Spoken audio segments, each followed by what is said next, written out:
Kamala Harris has returned from her vacation in Hawaii, as far as we understand, and released a video on X speaking to her followers. And I have to say, by no means do I believe it was an easy task for her running her campaign and all that that entailed. At the same time, this video, shout out to Black Conservative Perspective with his breakdown on the pre-election polls and the exaggerations involved, are basically shocking. Now, much is being revealed in the aftermath. Take a look and have a listen. Called friends.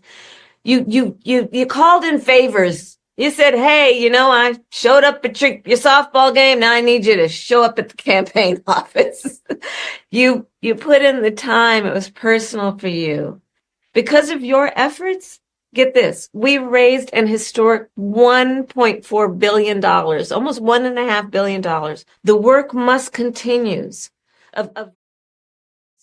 of reminding ourselves that we have an ability to stay engaged in a way that will make a difference. The work that you all did, it's going to have lasting effect.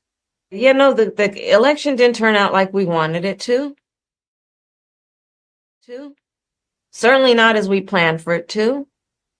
And I know this is an uncertain time. I'm clear-eyed about that. I know you're clear-eyed about it. And it feels heavy. And I just have to remind you, don't you ever let anybody take your power from you. Boy, oh boy, oh boy, oh boy, oh boy. We got to talk about this absolutely insane video from Kamala Harris, as she's received a whole lot of criticism for being missing in action as DNC staffers starve. Yes, DNC staffers cannot pay the bills because they're not getting paid after getting laid off by the Kamala campaign, by the DNC, after she lost in a landslide to Trump. And instead of showing some leadership and going out and, I don't know, raising some more money to get her staffers paid and all of the vendors who also need to get paid as well too, due to the fact that her campaign ended up $20 million in debt despite raising over $1 billion. No.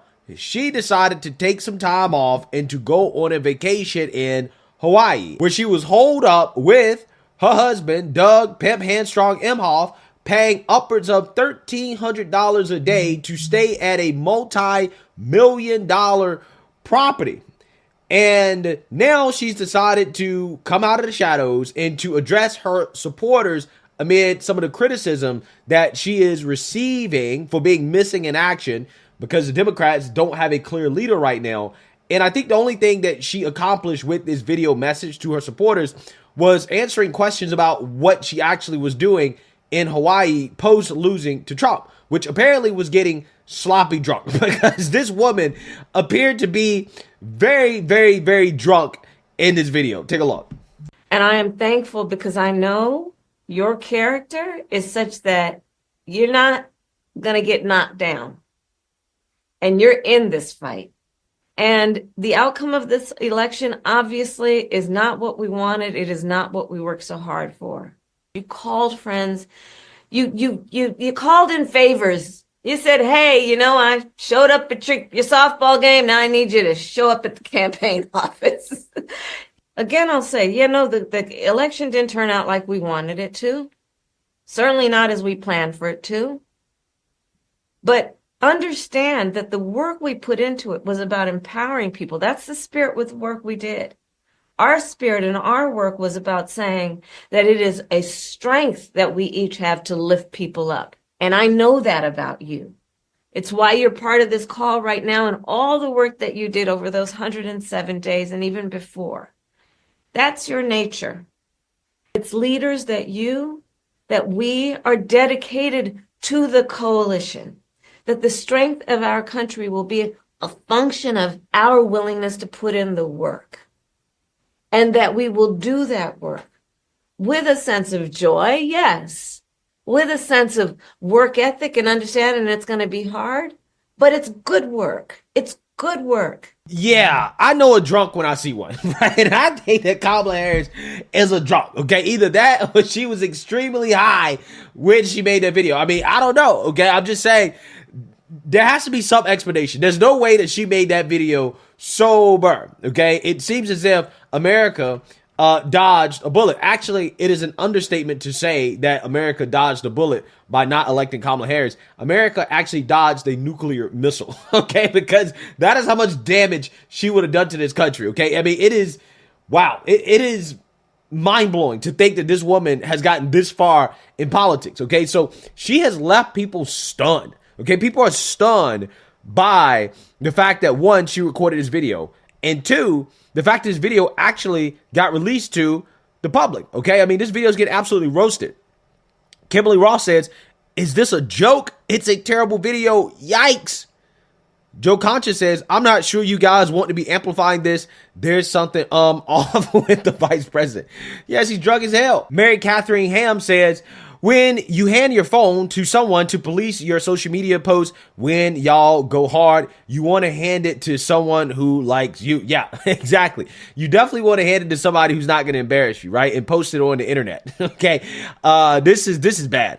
Dan McLaughlin says, no video like this would ever have been released by a politician who is not hated by her staff. The joy is gone. I'd read a 5,000 word article on how this got approved for release. They wouldn't let her go on Joe Rogan, but they let her do this. Who thought this was a good idea? Who is this for? What is this for? What is she even saying? Once again, I will reiterate that we are ruled by imbeciles.